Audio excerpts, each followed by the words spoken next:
All right.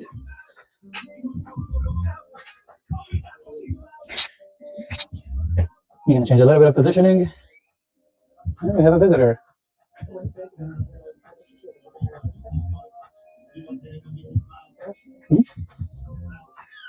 What we're gonna do is we have an anxious dog, and turn off the music. Maybe a little bit lower.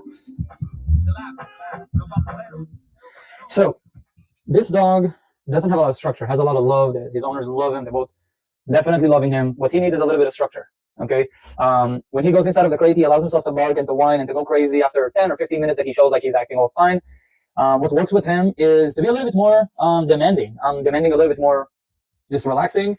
Good boy. Good boy. He already starts to get me and to get what I want from him, which is relaxation, right? And what I do with him constantly is, one, he is inside of the crate, and when we're not training, every time he whines and barks, I am turning on the e-collar, and I'm coming here, and I'm asking him to lay down, and once he lays down, I'm leaving, and there's no real punishment, there's no intimidation. He's familiar with the e-collar. We've been doing about a week of e-collar conditioning, and he was also already familiar with the e-collar, so we're kind of like just making it a little bit better. So what I will do is I will do an exercise, and we're always changing the exercise a little bit. This exercise, what I'll do is I'll just have him relaxed in different positions. Doesn't have to be in the crate. Just really quick. Okay. Release him. Show him that we're good boy. Good boy. Right? He offers the down just because we're reinforcing a lot of the down. Okay. Good boy. Good boy. He does have a little bit of more shakiness, and he does offer to go more there. He is a very, very food motivated dog. So it's good for us because we can put a little bit more stress in order to solve our problems. Some dogs will just completely shut down, and it's going to be very difficult to work with him. We're changing in between the e-collar mini educator for the Dogtra 1900. There's just a variety of e-collars that we use here. Okay, good boy. Let's see how he feels with this level. Caro, come. Come. Sit. Yes, good boy. He really wants to go into the down. I will try to mark it before he goes into the down. Up, up, up. Up. Caro, come. Come here. Sit. Yes. Good boy. He has yes as a continual reinforcement. Yes. Good boy. And I am predicting it with me putting the hand in the pocket just because I want him to be more focused and more not changing this behavior. Yes. Usually what you want to do is you want to not give away that you're about to reward, but with him I need him to not go for that behavior. Yes. And it'll work for us. Up, up, up. Sit. Yes. And he's stealing food. He's also working on something else that he is not allowed to steal food. Cuddle, please. Yes, I love how he immediately goes into it down. That is what is expected of him, and he would definitely work for a single piece of kibble, so no need to extra work with anything. So it's very comfortable with the dog, but yes, his anxiety is very high, and we want to solve it. So what I'm going to do is I'm going to probably speed up this process, so maybe not a lot of audio, but I'm going to do a couple of things, and he's not allowed to move. He will see me. He's not the star of the show. I'm going to come in and out, making sure he's not getting up. Maybe he will get up. I will correct him accordingly, and we're just going to continue. Very important. The punishments are not very long, are not very emotional. Everything is to the point. Quick correction, we teach you the behavior, we continue. I'm actually going to run a laundry here.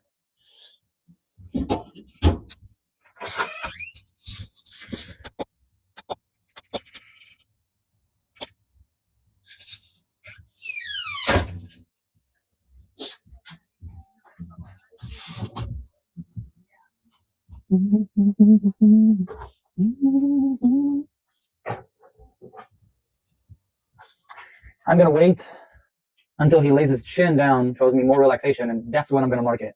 And every time he's going to put his chin down, I'm going to try to mark that. If I can catch a whole lesson that I have his chin down and I can mark it multiple times, I will.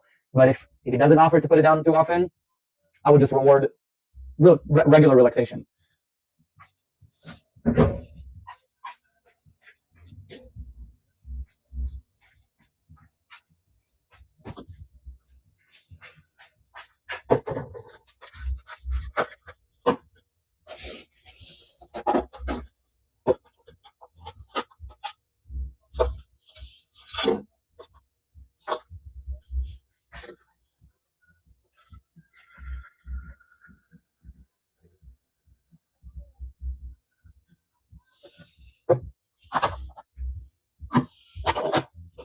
Not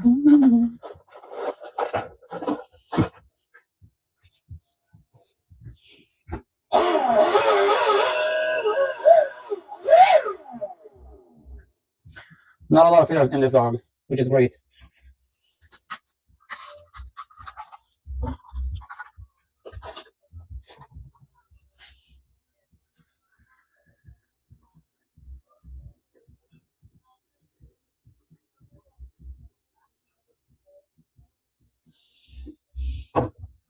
Yes.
Okay. Okay. So not a lot of relaxation. We'll change the game a little bit into me giving him something to do, and it's only allowed when I am not here. So when I'm coming, I'm the party pooper. Good boy. Sit. Cuddle down. Good boy. Cuddle, please. Okay. Good boy. Okay. So that is a ball that he has to lick the toys all the way to the bottom. I'm gonna look through the people. He has to lick all the way to the bottom. Now he flipped it. Yeah, it's a very, very enriching game because it's very difficult to get the food unless you're like very patient with your tongue. It's probably gonna take it to his bed. He's out of my sight. It's okay because what I'll do is I'm gonna wait a couple more seconds. I'm coming. I'm gonna take it away, and we're just gonna continue with doing nothing. And that is basically what I want you guys to do. Good boy. Caro, leave it. Good boy. Good.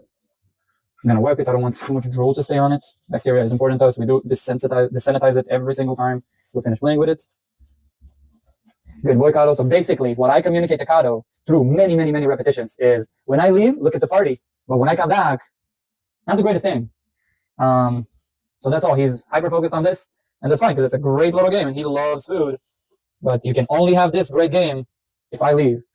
I'm gonna do a couple more reps, and Cado will be done. And my recommendation is when you take Cado, I would recommend to give him that once you're doing things around the house and not just let him just be free and just be on the couch. He needs something to do. He needs a goal. Right now, he knows his job is to wait patiently until I activate him, right? And that can take 10 minutes, 15 minutes, 20 minutes, but that's until I activate him again, right? And if we teach him wait, and it'll be awesome, he would wait in that crate. And he's already showing better and better results the more we keep training with him. So he is improving. Is he perfect? No, no dog is perfect. Even my dogs will eventually be out of this. And I have a separation anxiety dog of a different caliber. He is destructing everything, but let's not talk about my dog. Let's talk about Cado. Let's do a little bit of a, you know what? No, let's do another rep of this with Cado. I'm gonna feel it a little bit more.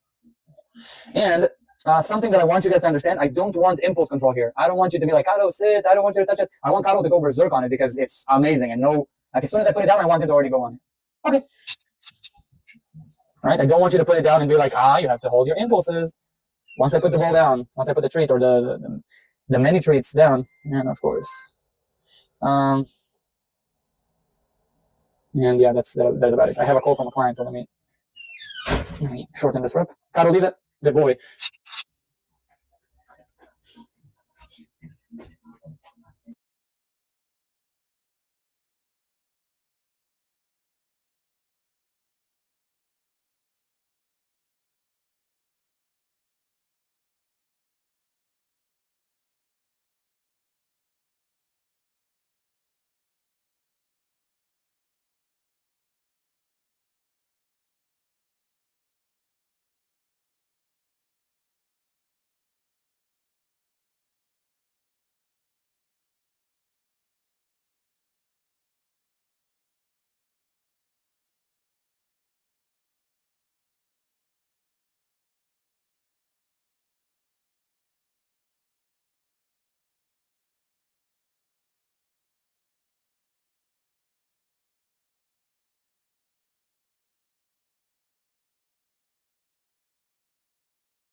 All right, I'm back.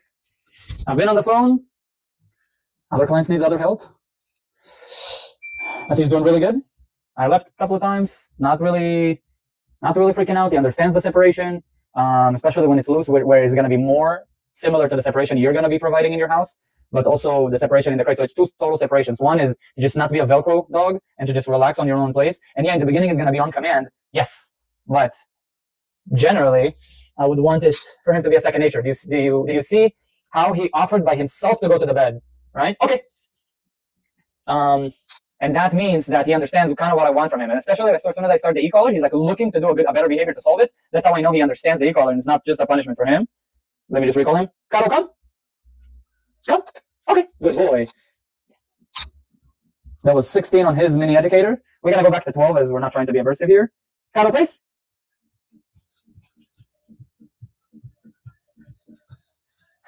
Good boy. It's off. Yes. So yeah, what I think happened is that he was conditioned very badly to the e-collar. So he responds to it in such a fearful way, like somebody's about to kick him from it. And we're trying to change it. We're trying to make sure that he understands the e-collar means good things. So some of the time you're going to see him very excited, and sometimes you're going to see him shut down a little bit. This is where I'm going to go a little bit lower on the stem. He does feel 10 and 8, but I don't want it to be too low that he doesn't really feel like he needs to change it. He does go to 40s and 30s sometimes, but that's very, very high for him. But that's very momentarily, and that's very for specific things that he breaks. Kind of like the exercise when he runs towards food. So that's when we're going to use it a little higher. But I wouldn't recommend to start with it. So after we're going to finish the 4 weeks with him, definitely he's going to have more tolerance and a better understanding for the collar. Caro, okay. Good boy. Good boy. Caro, please. Good boy. Good. So I release it once he goes in. I hold it before I start, and I will teach you about the A-collar. Hold on. Whoa, okay, that's too much. Very good. So I'm going to do the same exercise, just a couple of reps. Yes. Just going to toss it. I make sure to not reward him from my hand. I want the place to reward him. I know it kind of seems like it's the same, but it's better if the place itself is giving the reward. If he steps outside, then the e-collar just turned on. The fact that the door is open, doesn't mean that you can come out. But, yeah, he seems to be very good. I'm going to wrap it up.